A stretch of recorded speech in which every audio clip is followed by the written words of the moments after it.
All right. Well, we're trying something new once again. I'm here alone in the church today, so it's just you and I'm trying to make sure, well, number one, the camera settings are better, trying to improve that. Also the audio, trying to do the audio a different way. This has been a crazy week in a lot of ways. Last Sunday, that would have been November 1st, I was not here. John Fickett covered the services here, and I set up the camera where I normally do, right there at the side of the pulpit. And John was here, and when they went to start the recording, I had apparently left the camera on after I set it up, and so the battery was dead. There was no power to the battery. So I did not get John's message, but I figured that's okay. I told John I wanted to make him a star, but apparently not going to happen this week. So instead, I thought I will record Sunday night's message and share Sunday night's message. And 3:30, we went last Sunday morning. The reason I wasn't here, Garnet Shute, pastor of Herman Baptist Church for 25 years, it was his last service. Garnet's a personal friend. He's also a friend of Interchurch Ministries. And so I went to his last preaching service, and it was a wonderful service. Afterwards, went to Dice Hearts with my son. He took us out for lunch. And then Sunday afternoon, my wife stuck her head in where I was and said, "I think I'm having a heart attack.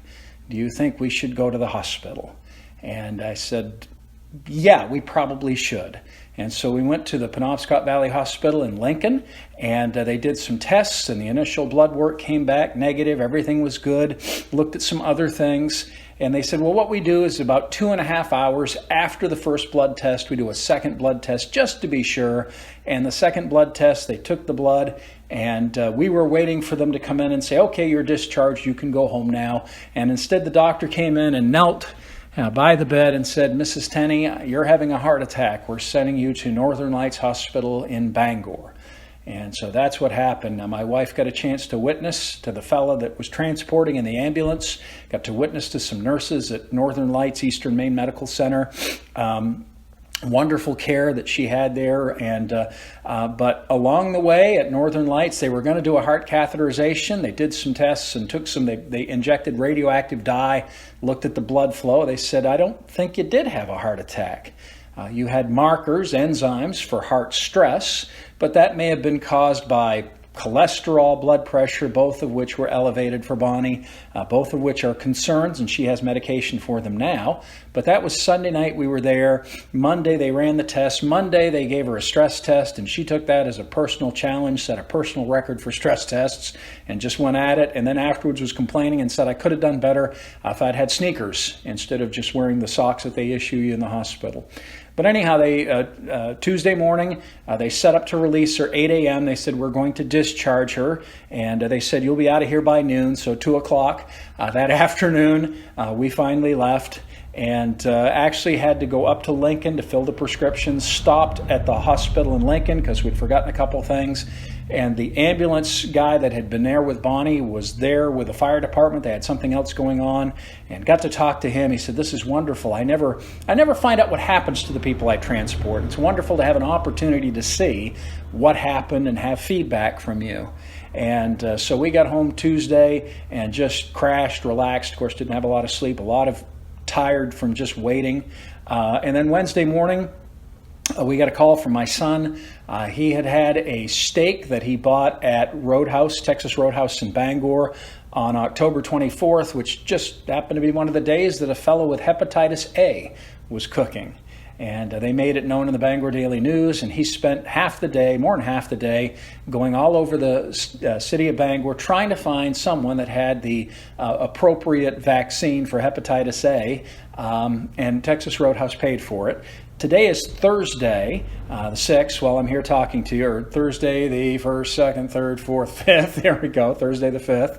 And you'll be seeing this Sunday the 8th. Sunday the 8th, we will have one more missionary presentation. I did get a video from Kevin and Marcia Strout, so we will talk about them, and you'll see that the week after you see this. But I made this for you this week, and the title of the lesson, the message that I put together, is one that should not be uncommon to us.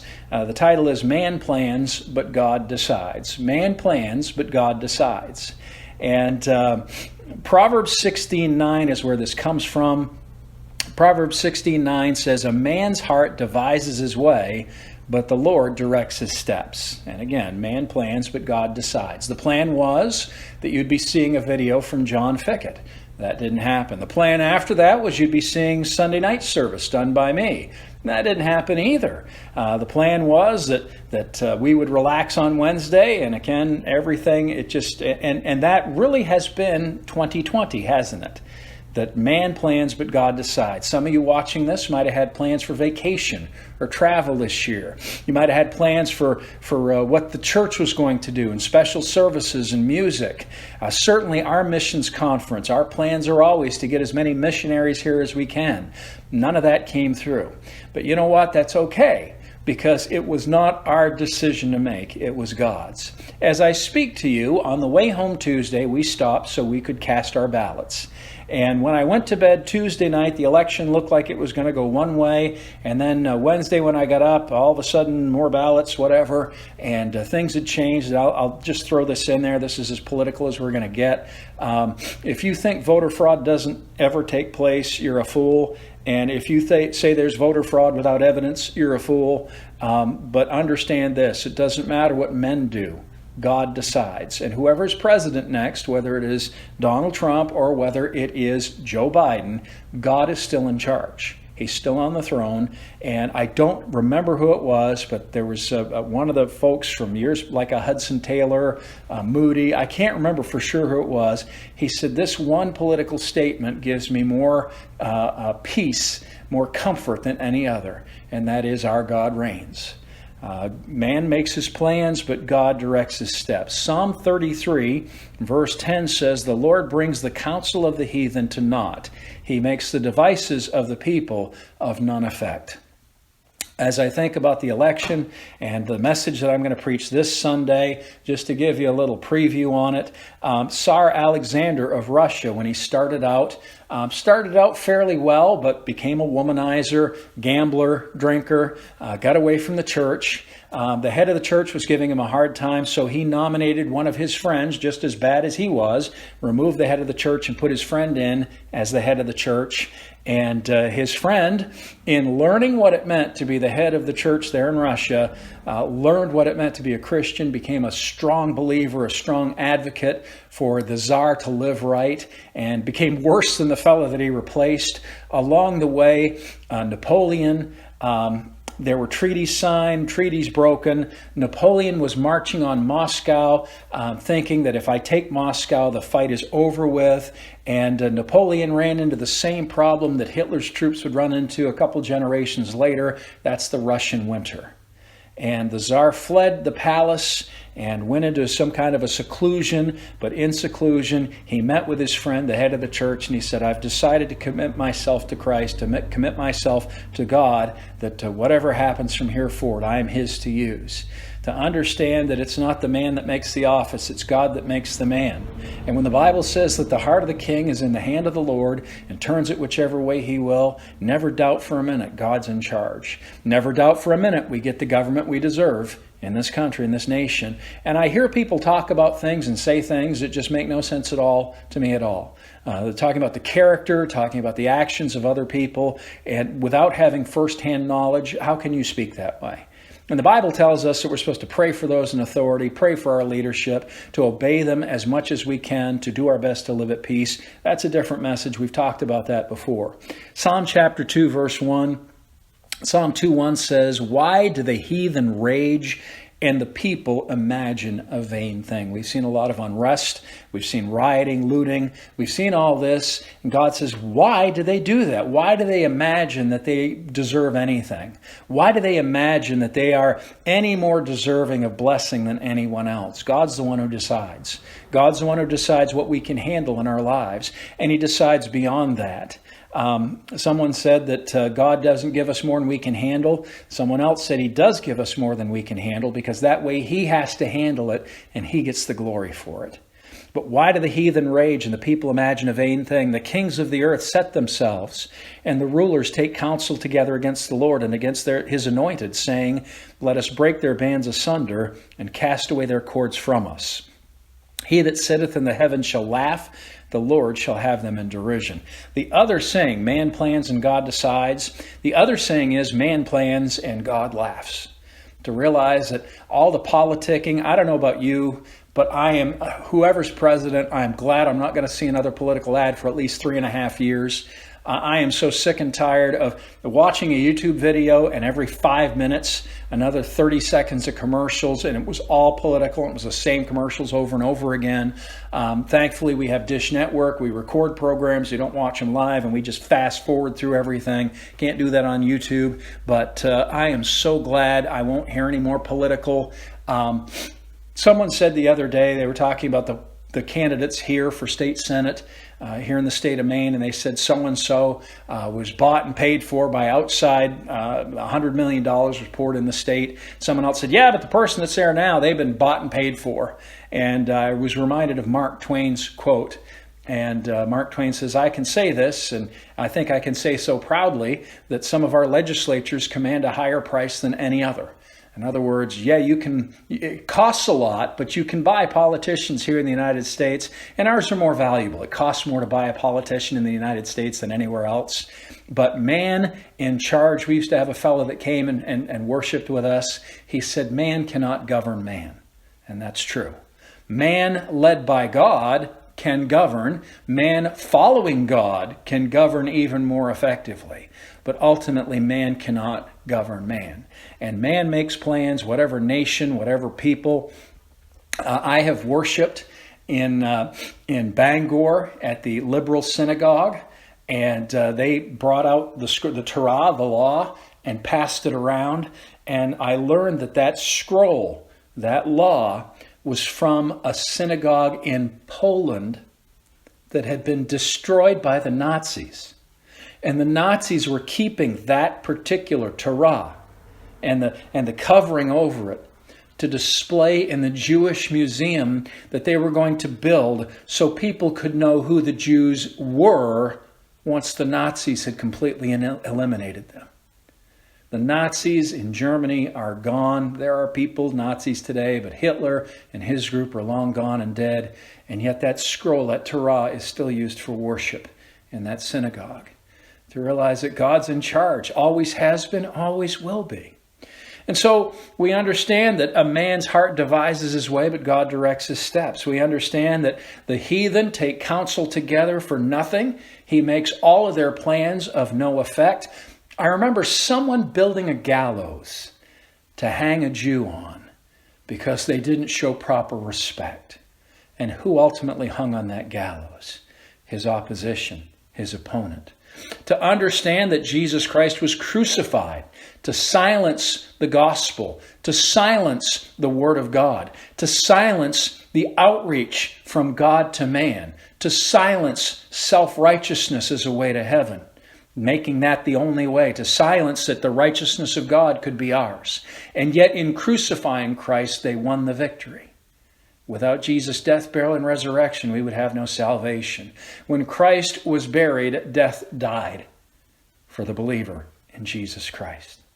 James chapter 4 in the New Testament says, "Go to now, you that say, today or tomorrow, we will go into such a city and continue there a year and buy and sell and get again. Whereas you know not what shall be on the morrow. For what is your life? It's even a vapor that appears for a little time and then vanishes away. For that you ought to say, if the Lord will, we shall live and do this or that." The election is a big deal. My wife's life is a bigger deal to us. My son's life is a bigger deal to us. I went home Sunday evening. They didn't let me stay at the hospital because at the hospital things were controlled. I couldn't contract COVID there at the hospital probably, so I had to go out, maybe get it outside and bring it back to the hospital. I ended up spending the night in my own bed on Sunday night and Monday night. I'm saying that facetiously, but came home and thought, I don't want to sleep alone in this bed. I want my wife here. I'm not ready to lose her. Yet, if God takes her, I had peace because I know where she's going. I know that what waits for her and waits for me and waits for my son is so much better than anything we have here. It's so much more wonderful than anything we can imagine.